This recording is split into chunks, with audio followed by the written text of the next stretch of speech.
Okay, if we go to the next slide, Richard and I both have experience that it's challenging to run a discussion on Zoom. I ask that you turn on your camera now if you feel comfortable with that so we can see the faces of people asking questions. I ask that you stay muted unless you're asking a question to reduce the extraneous sound in our call. So we are looking for comments, suggestions, ideas, and questions. I want to recognize that we may not have answers to all of these questions right now. That's kind of the purpose of the task force, but questions can actually help us in our subcommittees ask the right questions. The way we're going to work this is we're going to ask that you raise your virtual hand if you want to comment or ask a question. So here's a little screen grab of what that virtual hand looks like. Although I notice on my screen today, it just says raise hand, but if you click on the participants button at the bottom, it'll show all the participants, and at the bottom right, it says raise hand. If you use that, then we will call on people. The nice thing about raise hand is it puts you in the order that you raise your hand so that we can go through. I can't guarantee we'll get through everybody. I'm hoping everybody has something to say or a question. If we don't get to your question, or if you'd rather not do it publicly on a recorded session, please feel free to email us. Our email addresses are also in the At the U article that I think a lot of you saw. So we're pretty easy to find. When you type in Harriet, it should autofill, although I've got that weird HSC address. So with that, I think we'll turn the slides off, and I don't yet see any hands up. And I only see one face, but Charity, thank you for showing us your face and your beautiful background. We are looking for comments, questions, anything you want to say. And I've learned that long silences are important on Zoom because it takes people a while to find things.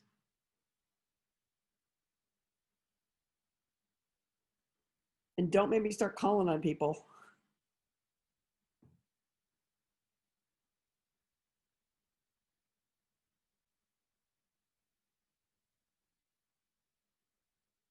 Oh, Rebecca has her hand raised. So Rebecca Walsh, who was so kind as to organize this for us, thank you. Thank you, Harriet. I guess I'm wondering if you might lay out what the timeline is for this process. The task force, we have these town halls set up over the next month, but then we also have the task force process.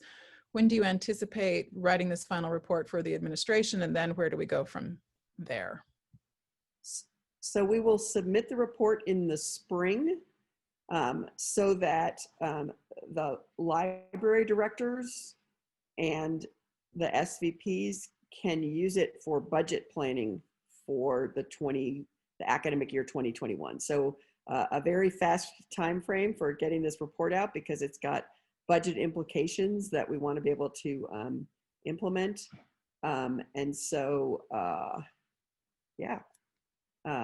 In the next couple months. So our subcommittees are busy meeting and kind of framing up what they're going to do. I think we had a meeting of the Core Libraries Task Force yesterday, and the idea that came up there, which I love, was kind of, can we create some kind of map of what the library does?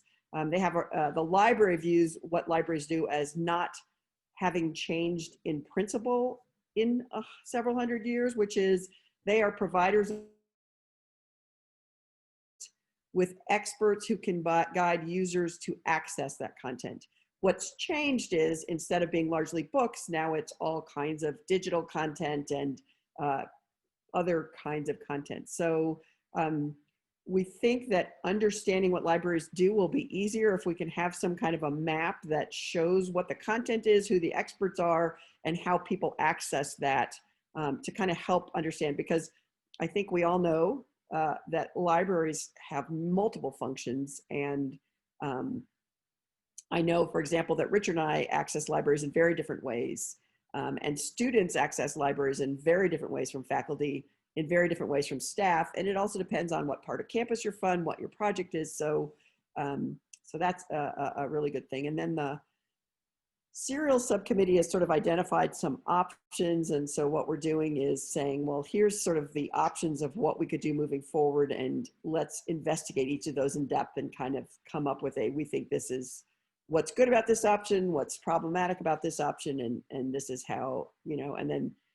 again, to reiterate what Richard said, we are not telling the library what to do. We're providing a report that's sort of comprehensive and will help them make decisions. I have kind of a follow-up.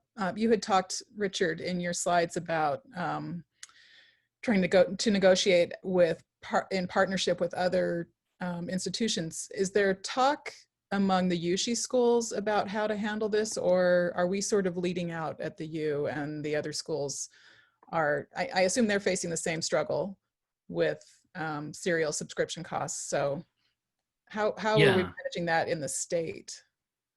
That's a very good question. And I'm only just beginning to kind of educate myself on the history of these attempts to form a collective bargaining bloc within the state. It doesn't seem, my sense is that, so we belong to a consortium already.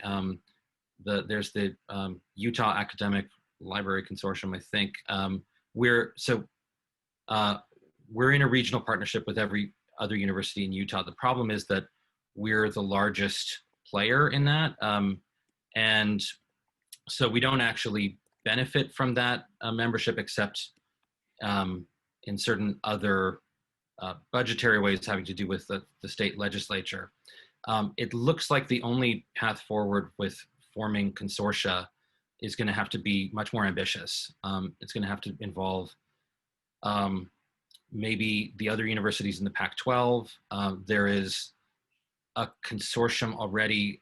There's some history of this in Florida, where I think is it the Florida state system kind of negotiated together, or is in the process of negotiating together. Also in Texas, what we learned most recently is that the University of Texas at Austin, Texas A&M, a whole bunch of other schools have partnered. And what we're exploring is, why do these partnerships need to be geographically limited? I mean, can we combine forces? It just sort of stands to reason that the larger the party you go in with, the more bargaining power you have. So we're kind of investigating partly like why it's taken so long to think about collective action like this, and whether there's still time to organize along those lines. I'm hopeful of that as a solution.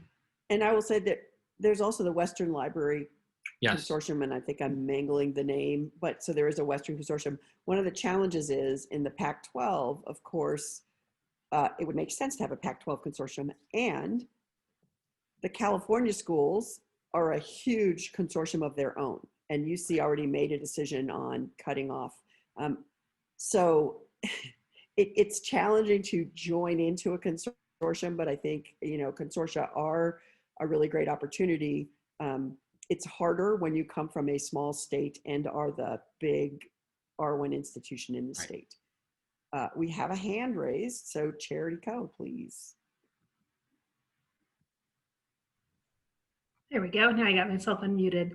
For context, I work for the School of Medicine. And so our access to library articles is critical.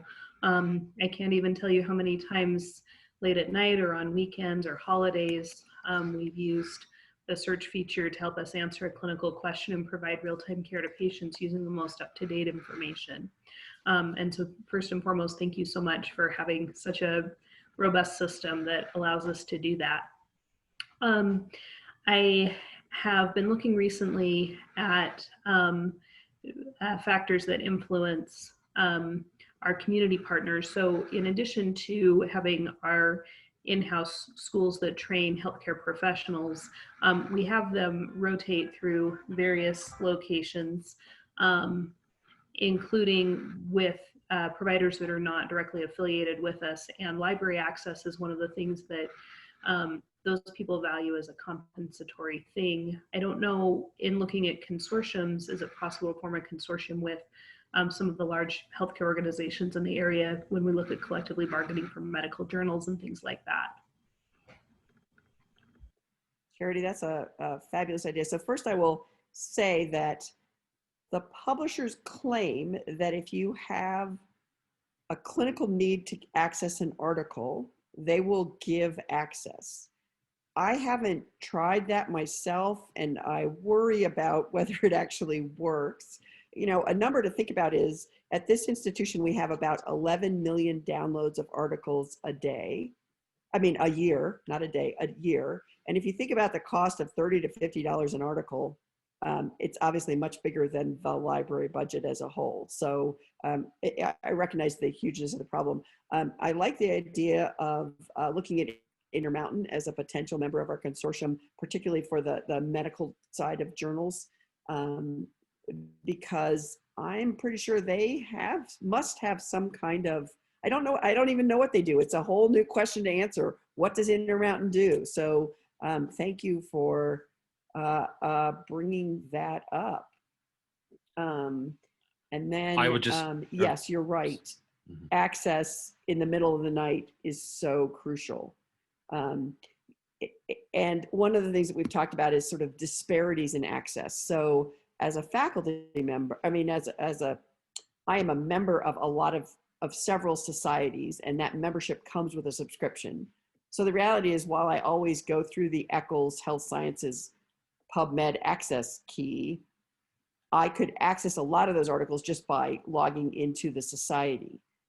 That's because I'm a person who's a member. I think our students tend not to be members, and it can be harder for them to get access.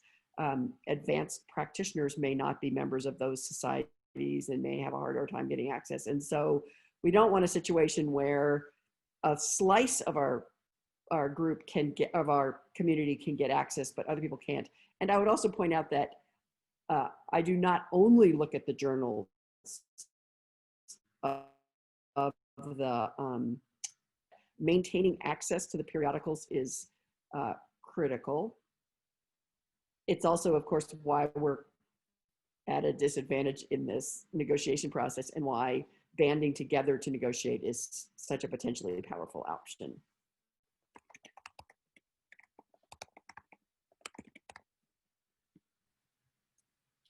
Yeah, I just wanted to say, Jared, I don't really have anything. I don't have anything substantive to add to that, but I love the idea of public-private partnership. I think it's important to think beyond just the sphere of the university, because we're not the only ones who need access to medical research like this. So that's a wonderful suggestion. Thank you. Thank you both.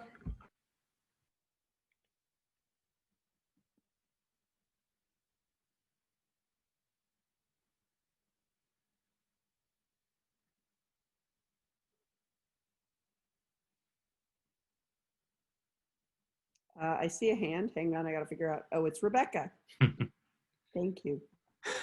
Following up on Charity's question, I'm wondering if you guys know the number of community members who access serials, the larger Utah population or Intermountain West. Do we know how many outside users there are accessing these articles? And is there any discussion of subscription models or interlibrary loan, those kinds of things? Could those offset some of these costs?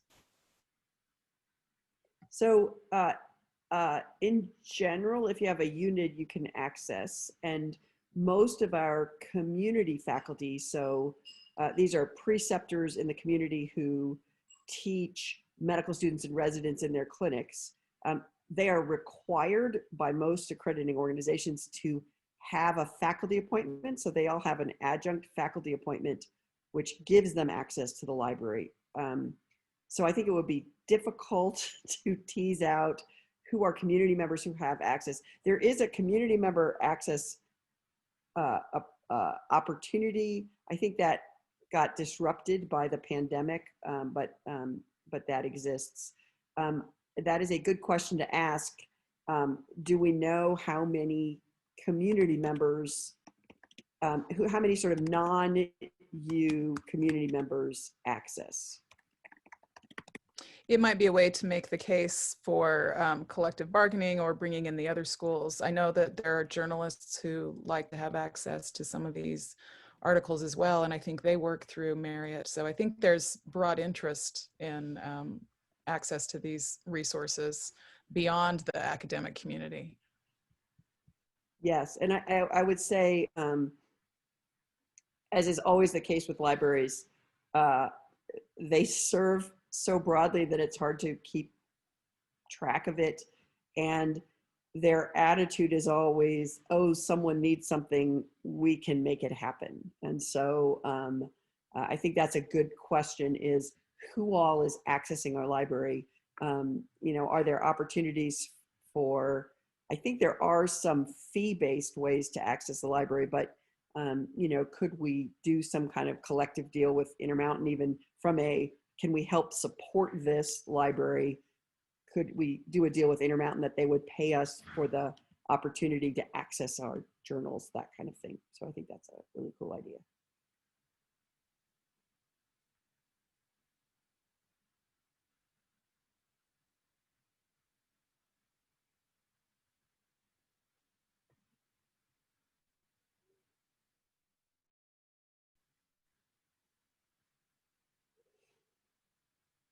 I just want to say, for those who are out there mulling things over, there's no expectation that you're going to, volunteer an insight that cracks the code of the subscriptions problem. I mean, there are so many other facets to what the work of this task force is. We welcome any kind of account of your experience of the libraries, what you feel like works best about the libraries, what you've been less happy with, what you'd like to see the library, what areas you'd like to see its services expand into, just anything that's grounded in your own experience as a member of the university community who accesses materials at the libraries. But if you do have a brilliant insight into the serials problem, we'll welcome that too.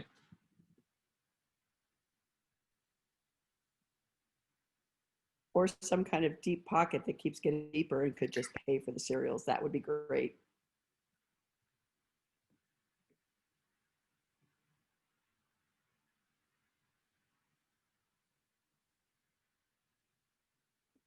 See, we're just testing how much tolerance people who are in this town hall have for silence.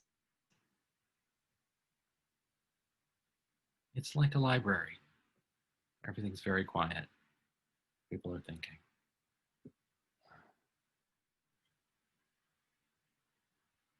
The other thing we'd be interested in is how do you use the library? What are the things that are most important to you that you do not ever want to see interrupted for the library? We got from Charity that access to journals in the middle of the night is a crucial thing. And serials are obviously kind of at the top of the list right now of crises we have to address. But are there things that the university provides for you? For example, I think, laptop computers, which have been useful in the pandemic, they actually loaned out hundreds to students, which turns out to be really useful. You could also have a conversation about why is that the library and not IT, but that is something that our funding streams are talking about. So.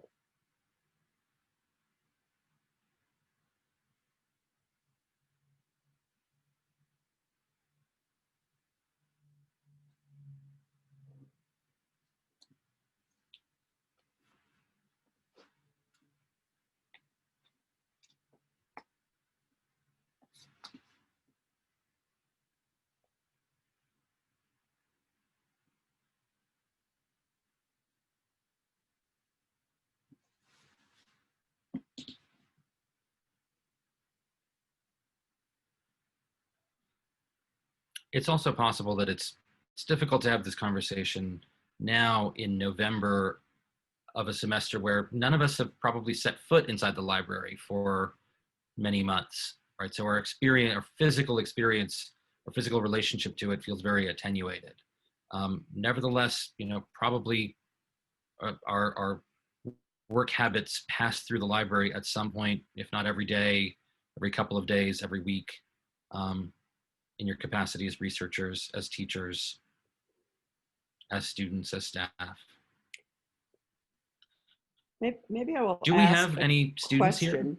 I was going to say, I'd like to know who's here. So maybe just to learn how to use that raise hand function, if you are a student, could you raise your hand just so we can tell if we have students on the call?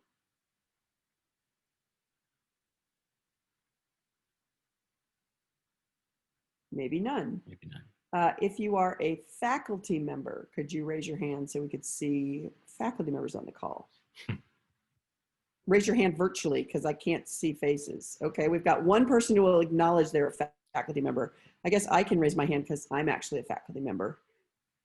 As am I. Okay, how about staff, members of staff in whatever role? Okay, so this is There's a bunch. at either this is staff heavy or staff members are just more willing to acknowledge their role at the university. Okay, so that's good, and probably not that surprising. I think students probably almost take the library for granted. So if you have students, if you could remind them to please come to the town hall. If you felt like you learned something, if you could encourage your colleagues to come to the town hall. I know it was a little bit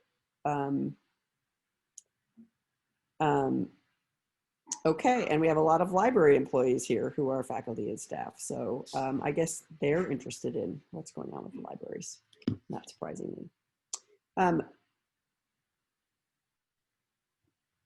I have to say, I am always grateful if a meeting ends on time or even a few minutes early. I'll give sort of a last call for, Lorraine and then Rebecca. Or are you just raising your hands because you're staff? I think mine's residual from the staff call. Okay. Mine as well. Is that true for you too, Lorraine? Yes, it is. Okay, perfect.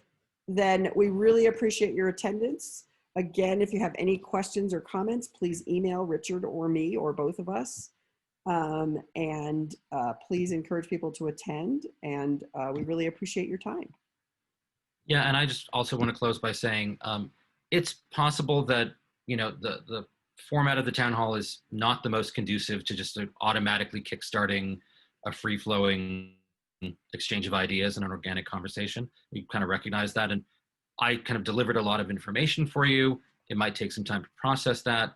If you, later on today, tomorrow, next week, 3 a.m. in the middle of the night, have some thoughts about this, you feel more comfortable just sharing it with us by email.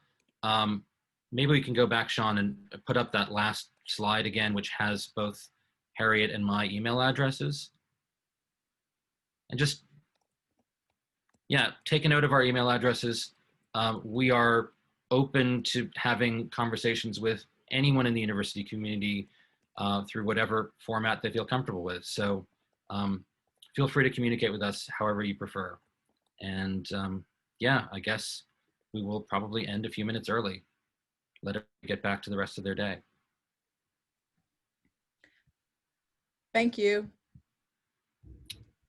Thank you all. Thank you, everybody. Thank you.